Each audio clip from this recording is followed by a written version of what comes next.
This is Werewolf the Podcast, the serial killer drama, and we are on episode 180. Gosh, who knew we'd get so far? Tomorrow we are on the exciting podcast with, I don't know if he'll take it nicely if I call him an influencer because he's sort of our age. Well, he is an influencer. Mr. George Kavanagh, and we are on Cocktails with Cav, which is an podcast, so I will leave a link down below. You can listen to me and Gregory Alexander Sharp there talk about this thing and what's happening and how it happened and all that kind of stuff. It was really good to do, and we had some cocktails and we sat down and chatted, so if you get a chance, go listen to that. Other than that, follow us, go down to the description-y thing down there with all the words in. You can go to the Facebook group where there's loads of like-minded lunatics. There's X, because it's not Twitter anymore, and Instagram and all those different kind of things. Come and join us, come and say hello and things. Anyway, let's get back to the story. Here we go.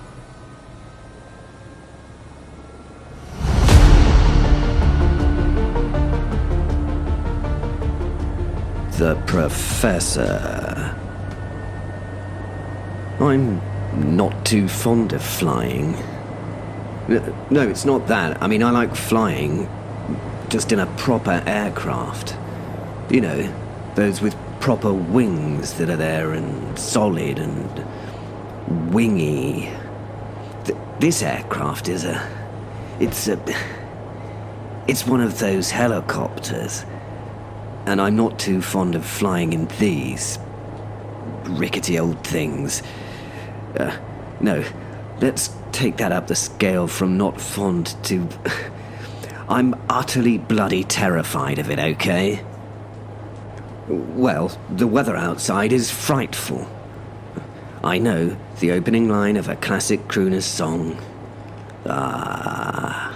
Francis Albert Sinatra. I'm glad he listened to me and carried on his musical dreams. He was up for giving it in when relatively young and becoming a full-time gangster. I told him he could carry a tune and charm half the world with his charisma. I was so right. He became a very good and helpful friend, actually.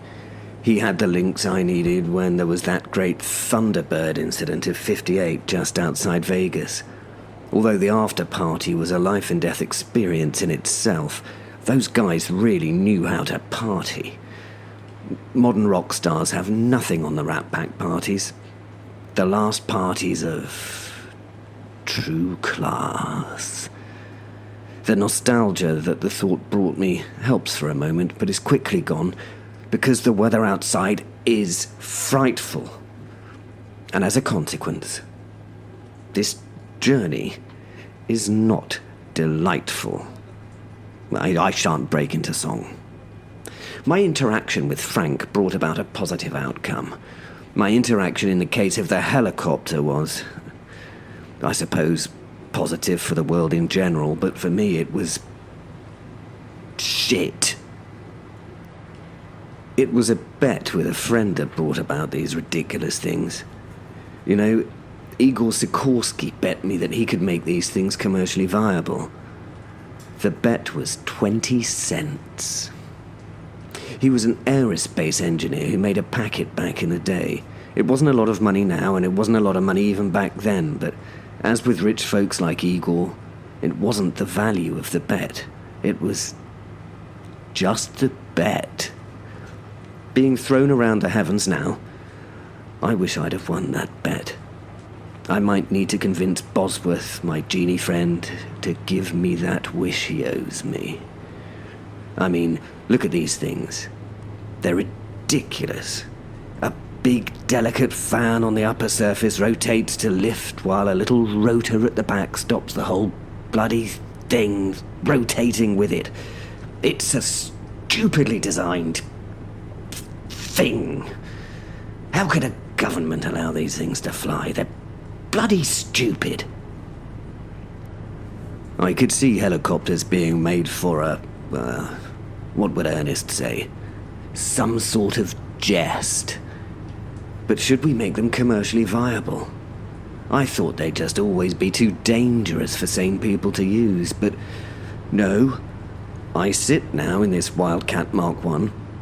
It's a cutting-edge tactical helicopter, and we're flying through weather that the pilot has told someone on the ground is causing difficulties. Causing difficulties is not what I want to hear when floating in the sky under a big fan. Causing difficulties in flyboy lingo means he's struggling to keep us in the air. And he is, forgive the parlance, shitting his pants. What am I supposed to do? I don't trust these damned machines at the best of times, and I'm in something that I don't believe should fly by an unsure pilot in lousy weather. I know I can't die, but crashes are not the nicest of experiences to go through. They are never painless and instant in my experience, and I should know. I've had my fair share of crashes, or as I like to call them, sudden stops. I reach for the sick bag and get a couple of smiles from the big buff gentlemen in uniforms with me. You can tell these guys are either mercenaries or the creme de la creme of special forces by the way they look like bags of shit wearing jeans, having massive beards and long hair. It seems like the best soldiers in the world, I suppose. These are SBS or SAS or whatever. They want to look nothing like soldiers that you might imagine in your mind. Feeling a bit peaky there, sir. Comes over my headphone set. Must have originated from the beard leaning towards me. He doesn't manage to keep the mirth from his tone. Sod them. I don't care what they think of me as I prepare my bag for what's feeling like the inevitable. Then a massive judder runs through the airframe as air pressure causes turbulence and throws us around in the sky. The two big buff gentlemen grab hard for support in the seats. Yes, not so brave now, eh? As the aircraft settles for a moment, I give what was the chatty but now tense and pale-looking beard my sick bag, and I dig another from my pocket. He takes it slowly from my hand, almost apologetically. I pat him on the knee before returning to my flight from hell. As we bounce around the sky and my stomach bounces around uncomfortably in what feels like my chest, I need to do something as a distraction. I'd still only been told that I was coming and that Will was suspected of murdering a lot of people. What would it mean for me, though? I spoke over the comm to the pilot. "Have we an ETA for landing?" I asked over the crackling, distorted device. It could be any second if the weather keeps this up, sir. You must be damn important. He told me.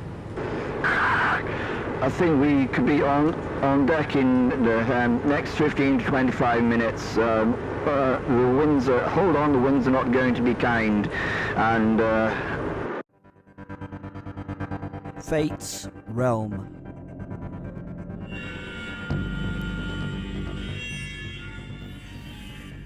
We are now somewhere that time is not.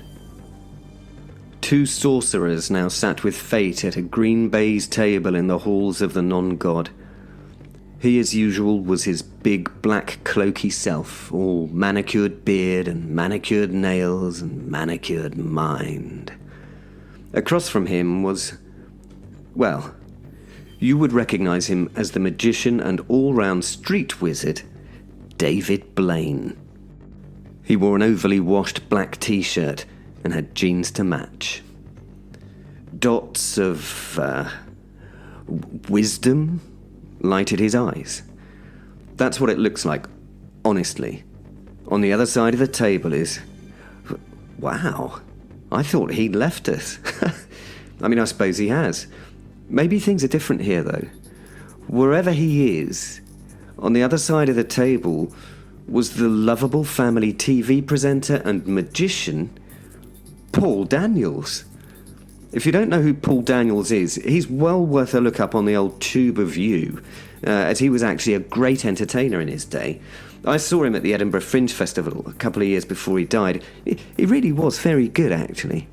Greg. Oh, sorry. Back to the point of the pointlessness, you know. He sat there looking like a little Yoda-esque figure, wise beyond his years, mumbling something on the edge of audibility. I could just make it out. You will like this. Not a lot, but you'll like it. Over and over again to himself, he's just sat there prattling on. Fate smiled at the two men. Welcome, my friends, as the two greatest sorcerers of human history. I wanted to try something today. I wanted to see if either of you could beat me at dice. And if so, tell me how you do it. I need your help. Ho ho! You'll like this. Not a lot, but you'll like it, said Paul Daniels. Fate paused in confusion before accepting this as a form of yes from the diminutive magician. Well, I think you'll find magic is not about having a puzzle to solve.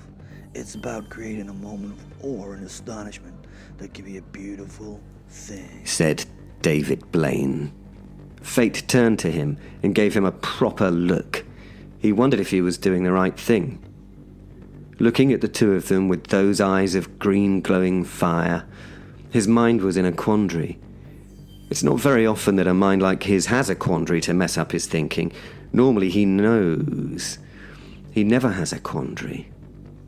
He just knows. Fate picked up the dice from the table. He had to create a new set as the last set had disappeared with Lucifer. Again, a quandary. He had no idea how she stole them. As said, he was in a quandary, but he was going to go unquandary. He thought about the word.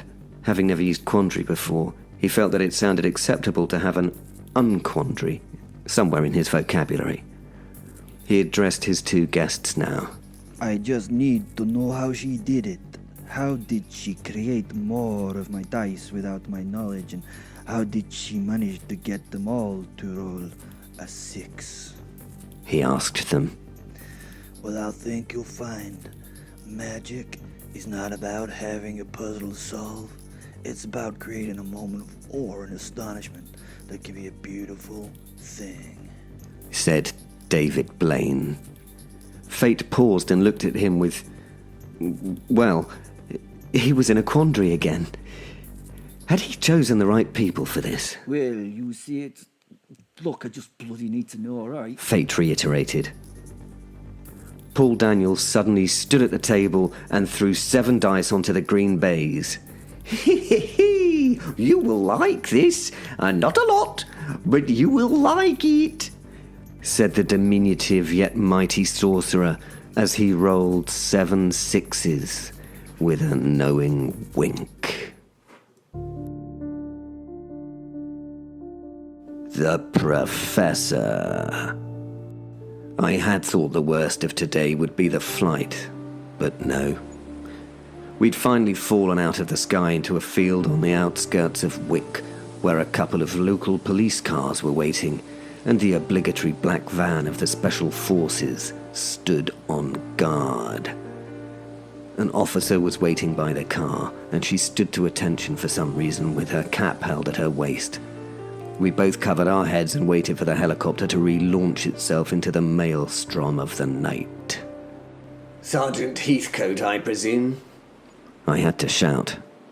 I smiled and held out a hand to her, which she looked at with some confusion before realizing I offered it as a greeting. Sometimes I forget that gentlemanly protocol is no longer de rigueur these days. Eventually she tried to take the offered hand in a hand that was holding her cap. She froze, obviously embarrassed, as she held the hat in front of her. It looked as though she was offering it to me as a gift. I could feel that she died a little bit inside at this mix-up. She looked down at the ground and was silent as she thought. I smiled and kept my hand out and laughed, but not in an unkind way. Thank you, but I've just eaten. I couldn't manage another thing, I told her, taking my eyes to her hat. She smiled, and her eyes met mine. I smiled at her. She responded with a tentative laugh and relaxed a little. "What's been done since the incident?" I asked the young officer. Again, she looked embarrassed. Nothing? She said. She was going to continue, and I know it wasn't gentlemanly, but I interrupted her. Perfect, I said. So, young lady, can you take me to the pub, please? I asked her. I know it sounded a little flippant, but I limit the amount of fear I generate in these moments by my parlance. I knew the scene I'd be viewing soon would be horrifying, and I knew that it was unlikely that the local law enforcement would have ever seen anything like a werewolf attack. We turned to the cars parked at the gate. As we pushed through the wind and murk, nothing was said. Getting to the police car, she opened the door for me to access. Well, my goodness, how things have changed in this modern world. Oh, I don't think this contemporary way of thought is wrong. Please don't take me as old-fashioned, but with the change of fashion and style, it always takes a little longer for me to catch up on these ideas of the day. She opened the door for me. Crazy. The car flashed through the wind-swept suites. There was no traffic. There was no traffic at all. I have never been to a town or city where the roads are completely empty before. It looked like Will had done his work on the entire town population, even knowing it would be impossible for him to work on such a scale in such a short time. The thought did actually cross my mind. I knew if I told him that, he may have taken it as a challenge to do so. Bins and bits were strewn across the roads. The swirling air was full of shrapnel. We went through these empty streets. Sirens were off, but the engine noise battered off the buildings we passed, as did the crazy weather. We got to the Crown Inn. Ironically, it looked dead outside, which I suppose it was. And there was only one police car there. It was a shock for me to see this. Just one car. 2 police uniforms were snoring in the front seats as we drew up. They quickly sat up and wiped the sleep out of their eyes. To be in the police service in a place like this. Can you imagine an easier job? Well, until now, that is. I smiled. If this had been in any other place, these streets would have been flooded by the press and police, even on a night like this. Sirens would be adding their noise pollution to the night. Yellow tape would be everywhere. Lights and hundreds of people would be milling about. But this was not my usual anywhere. This was Wick. And if I could have chosen anywhere to try and cover up a werewolf atrocity, well, this was it. Finally, our car pulled up, and the sergeant stepped out. She was quite small, and the wind caught the door, and she was somewhat unceremoniously dragged from its interior. I braced myself against such a happening and left the car. The building was in darkness. I was going through mental preparation to enter the place. I have a few centuries of dealing with the mess that violence creates, but you never get fully used to it. I have seen it all, though.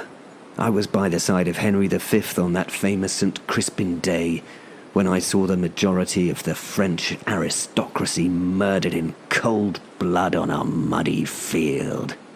A muddy field that was made only more so by the rivers of blood that ran there after the fact. Knights trapped in mud, having their throats cut. I was part of and saw the aftermath of the charge of the Light Brigade, where our cavalry on a misconstrued order charged the Russian artillery batteries. I'd been too late that day to give new orders to General Brudnell, and a part of my soul will always be played upon for those losses that were so unnecessary. Oh, then there was the Somme. Haig was a fool who should have been shoved up against the wall and shot that first day, or before it if we'd been luckier. I shook my head to clear it of past regrets and pain. Has anyone entered the crime scene? I asked the larger of the two police officers wrapped against the wind.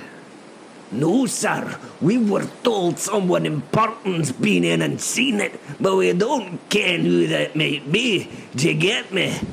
We were just told to sit here and stop anyone trying to get in. You know what I mean? Now, what's happened, sir? He asked. I can't say, I'm afraid. I told him. The man took it well and nodded. Well, we've a lot of missing people to go search for. Do you mind if we head off? Me auntie's not seen her Ricky since he went out on Donald's stag this morning. They must have had a great night. Now we need to go and find them. Sober 'em up a wee bitty. He chatted on. I smiled and nodded, patting him on the back as he climbed back into the car. I had a van full of soldiers if I needed them. I smiled as he retreated to the confines of the vehicle. I could hear him complaining about the fact that he was supposed to be with them and how he'd obviously missed out on a night of great crack. I shook my head. I had a feeling that I'd be seeing Ricky before him this night. Leaving Sergeant Heathcote in the car, I went into the building. I only had torchlight initially from my mobile telephone. I could feel the stickiness of the carpet clawing at the soles of my brogues as I walked. This could be due to a number of reasons, such as a leak from the storm, a carpet beer-caked and uncleaned over a generation, or... well, you can guess what. I lifted a shoe to look at the bottom of it. Yes, blood. Replacing my foot on the floor, I put some of those thin rubber gloves that I'm supposed to wear at crime scenes these days onto my hands. I'd be glad of them in the next few moments. I patted the inside of the doorway for a light switch, which I found. Again, there was a sticky quality to it. I paused. I did not want to do this, but I had to. I took my fingers from the switch, and without focusing the light on them, I rubbed them together as I thought and prepared myself. Flicked the switch. The lights brought.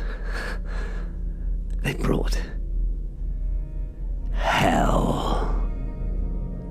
I have a stomach that has seen horror for decades and centuries, but this... The room was littered with broken furniture and broken human bodies. Blood spattered almost every surface.